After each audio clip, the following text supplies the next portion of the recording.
Here is exactly what I would do if I wanted to be in a relationship with a man who was currently in my orbit, or I was dating men, but I kept being told they just wanted to be friends. They were rejecting me. They were afraid of commitment. They were saying anything in their power to not be in a relationship, but I desired to be in one. This is also exactly what I did when my now fiance and I were in an 8-month long situationship, and I can't tell you how many times we had conversations about how he just wanted to be friends. To be so convicted in yourself as a woman, you have to see yourself as the absolute best thing that has ever walked into their life, to the point that when they tell you they just want friendship, it sounds like a joke to you.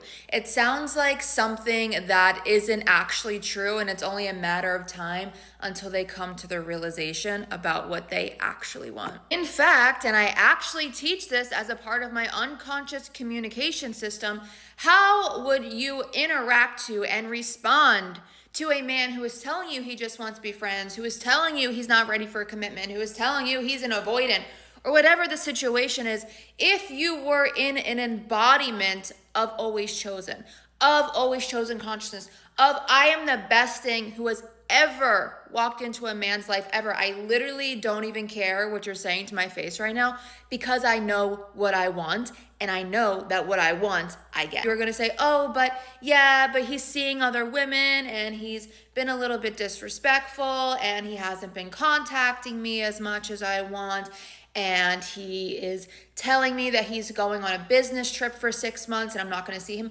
I don't care. You cannot let all of these random ass things be the reason you don't allow your body to feel safe inside of always chosen consciousness and then respond to the men in your reality that way. You are not going to see relationship dynamics turn around and bend and work and change in your favor until you start treating the men in your life from always chosen consciousness. You have to decide, make the decision, let it feel safe in your body that you are that you are always chosen, and then see how you start responding to him. When I mastered this, you guys, I was able to have 14 conversations about being not chosen and being told I was being rejected and being told that he wasn't going to commit, and literally hearing him on the phone telling his friends that it's not anything serious, and be so freaking unbothered, because that's the level of conviction that I have in myself. 5 years later, that conviction never died. In fact, I can't get this man away from me for 5 fucking seconds.